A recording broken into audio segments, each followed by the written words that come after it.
Shalom bagi kita semua, saudara-saudaraku yang terkasih, khususnya Naposo dan remaja HKBP Cimahi Jalan Sisinga Mangaraja. Saat ini kita akan memulai acara PA kita. Untuk itu, sebelum kita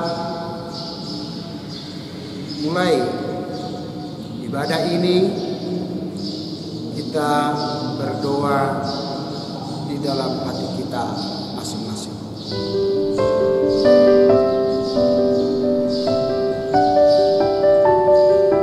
Amin. Kita puji Tuhan lewat nyanyian rohani dengan judul Pribadi yang Mengenal Hatiku.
Kita berdoa. Damai sejahtera Allah yang melampaui segala akal, itulah kiranya yang memelihara hati dan pikiranmu di dalam Kristus Yesus Tuhan kita. Amin. Kabar kesukaan dari firman Tuhan yang menjadi khotbah di dalam persekutuan kita pada malam hari ini, saya akan bacakan yang tertulis dalam Injil Matius pasal 15 ayat 17 sampai dengan ayat 20. Demikian firman Tuhan. Tidak tahukah kamu bahwa segala sesuatu yang masuk ke dalam mulut turun ke dalam perut, lalu dibuang di jamban? Tetapi apa yang keluar dari mulut berasal dari hati, dan itulah yang menajiskan orang. Karena dari hati timbul segala pikiran jahat, pembunuhan, perzinahan, percabulan, pencurian, sumpah palsu, dan hujat. Itulah yang menajiskan orang. Tetapi makan dengan tangan yang tidak dibasuh tidak menajiskan orang. Demikian firman Tuhan. Saudara-saudaraku yang terkasih, kita sering terjebak dalam kehidupan rutinitas legalistik agama. Kebenaran agama selalu dinilai dari sudut ketaatan penganutnya untuk melakukan perintah dan peraturan agama. Dengan demikian, orientasi agama adalah ketaatan pada aturan agama, bukan pada pribadi penganutnya yang melakukan perbuatan baik berangkat dari ketulusan hati. Oleh karena itu, nas kita saat ini adalah ajaran Yesus yang mengubah pola pikir para pengikutnya. Secara khusus mengubah paradigma cara pandang baik para ahli Taurat, orang-orang Farisi, bahkan mungkin juga murid-murid daripada Yesus sendiri. Yesus mengajarkan bahwa agama yang benar adalah agama yang berangkat dari iman yang benar. Iman yang benar berasal dari dalam hati untuk melakukan segala sesuatu dengan kerelaan, dengan ketulusan hati, bukan karena paksaan. Apalagi di dalamnya ada unsur-unsur kemunafikan. Saudara-saudara yang terkasih, nas ini sebenarnya dimulai dari protes orang Farisi dan ahli Taurat terhadap murid-murid Yesus yang makan tanpa membasuh tangan. Menurut adat istiadat orang Yahudi, orang-orang yang makan tanpa membasuh tangan lebih dahulu adalah najis. Mengapa? Karena menurut mereka tangan yang belum dibasuh adalah tangan kotor. Bahkan mereka sungguh berani mengatakan orang-orang seperti itu adalah orang-orang yang najis. Yang menjadi pertanyaan adalah, apakah benar orang yang makan dengan tangan yang dibasuh, maka kenajisan itu akan hilang dengan sendirinya? Apakah kekudusan hidup dapat dicapai hanya dengan membasuh tangan sebelum makan dan setia menurut peraturan agama? Hal ini sebenarnya yang dikritisi oleh Yesus Kristus. Yesus mengkritik orang-orang Farisi dan ahli Taurat yang sangat pintar mengalihkan firman Tuhan dengan menyusun berbagai peraturan yang menjadi adat istiadat orang Yahudi.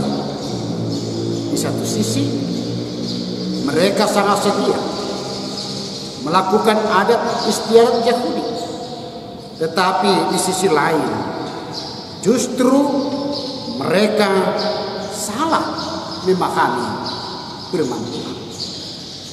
Oleh karena itu, dengan tegas Yesus mengingatkan para ahli Taurat dan juga orang-orang Farisi bahwa yang menajiskan seseorang bukanlah makanan atau minuman yang masuk dalam tubuh melalui tangan yang dibasuh atau tidak, melainkan apa yang keluar dari dalam diri melalui hati yang baik atau tidak. Itulah menjadikan seseorang menjadi najis. Dalam hal ini Yesus menjelaskan bahwa yang menyebabkan seseorang menjadi najis adalah hati yang telah dipenuhi dengan niat-niat jahat. Dan niat jahat itu menghasilkan perbuatan-perbuatan jahat dan kemunafikan, baik melalui perkataan ataupun perilaku hidup. Saudara-saudaraku yang terkasih, Yesus jelas berkata di dalam ayat 17 dan ayat 18 dalam nats ini. Apa dikatakan Yesus? Tapi apa yang keluar dari mulut berasal dari hati, dan itulah yang menajiskan orang. Karena dari hati timbul segala pikiran jahat, pembunuhan, perzinahan, percabulan, pencurian, sumpah palsu, dan hujat. Melalui ungkapan ini, Yesus hendak mengubah pola pikir orang-orang Yahudi secara umum bahwa kehidupan kudus dapat diperoleh dari hati yang terdalam. Hati sebagai pusat dan inti kehidupan, hati yang taat dan setia pada firman Tuhan, hati yang selalu dipenuhi firman Tuhan adalah hati yang mengeluarkan perkataan dan perbuatan baik kepada semua orang. Saudara-saudaraku yang terkasih, oleh karena itu kekudusan hidup seseorang bukan berpusat pada makanan yang masuk di dalam tubuh, dan juga bukan pada tangan yang dibasuh atau tidak, melainkan pada hati yang paham dan mengerti akan firman Tuhan, mengetahui apa yang baik dan benar sesuai dengan kehendak Tuhan. Hati yang baik dan tulus akan melahirkan perkataan yang baik dan perbuatan yang baik di hadapan Tuhan. Dengan demikian, segala yang keluar dari hati dapat ditampilkan melalui perkataan dan perbuatan. Artinya apa? Jika perkataan atau perbuatan yang baik tampak dalam diri seseorang, itu menunjukkan demikianlah hatinya. Orang yang berbuat baik dan berkata baik itu karena memang hatinya baik dan tulus untuk melakukannya. Saudara-saudaraku yang terkasih, melalui nats ini maka kita diingatkan agar kita menjaga hati dengan baik. Menjaga hati dengan baik berarti memelihara segala niat baik di dalam hati kita. Jika di dalam hati kita terdapat niat baik, maka yang akan dihasilkan adalah perbuatan baik. Kekudusan hidup dimulai dari hati yang baik, bukan dari makanan yang kita makan dengan tangan yang dibasuh atau tidak. Oleh karena itu, hati adalah pusat hidup kudus. Seseorang dapat hidup kudus karena hatinya diberikan menjadi ruang untuk kehadiran Roh Kudus berkarya di dalam dirinya. Dengan kata lain, kehidupan kudus dimulai dari hati yang kudus. Hati yang kudus diperoleh jika kita memberikannya menjadi tempat Roh Kudus untuk berkarya di dalam kehidupan kita. Untuk itu, jadilah kita memiliki hati yang bersih. Karena hati yang bersih adalah pusat hidup yang kudus. Amin. Kita berdoa. Terima kasih ya Bapa kami yang di sorga, yang kami kenal di dalam Kristus Yesus Tuhan kami. Engkau mengajarkan hidup kami dan mengajak kami untuk selalu hidup di dalam hati yang bersih, di dalam hati yang kudus. Di saat kami berkata-kata, di saat kami bertindak, di saat kami melakukan segala aktivitas kami setiap hari, biarlah Roh Kudus-Mu yang selalu nyata membaharui kehidupan kami, memasuki segala kehidupan kami, agar kami menjadi anak-anak yang melakukan segala buah-buah Roh-Mu. Setiap aktivitas kami, setiap langkah perjalanan hidup kami. Jadikan kami Tuhan untuk selalu berkarya, untuk selalu bertindak seturut dengan kemauan kehendak Bapa di surga.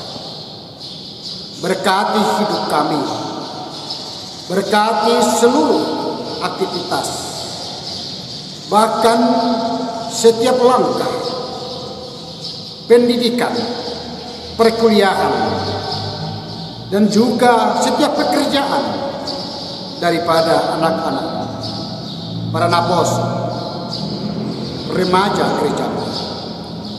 Biarlah mereka selalu melangkah bersama dengan Roh Kudus. Bapa kami yang di sorga, kami serahkan seluruh kehidupan kami hanya di dalam satu nama, Kristus Yesus, Tuhan kami yang hidup. Amin. Kita kembali memuji Tuhan lewat nyanyian rohani dengan judul Hati Ini Rumahku. dan kita sambil mengumpulkan persembahan.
Mari kita akhiri ibadah kita dan kita sama-sama mengucapkan doa Bapa kami yang di sorga. Bapa kami yang di sorga, dikuduskanlah namamu, datanglah kerajaanmu, jadilah kehendakmu di bumi seperti di sorga. Berilah kami pada hari ini makanan kami yang secukupnya, dan ampunilah kami akan kesalahan kami, seperti kami juga mengampuni orang yang bersalah kepada kami. Dan janganlah membawa kami ke dalam pencobaan, tetapi lepaskanlah kami daripada yang jahat. Karena Engkau yang punya kerajaan dan kuasa dan kemuliaan sampai selama-lamanya. Amin. Anugerah Tuhan kita Yesus Kristus, dan kasih setia Allah Bapa dan persekutuan Roh Kudus menyertai kamu sekalian. Amin. Amin. Amin. Amin.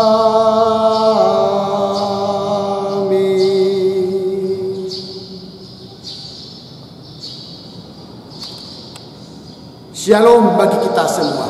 Tuhan Yesus memberkati.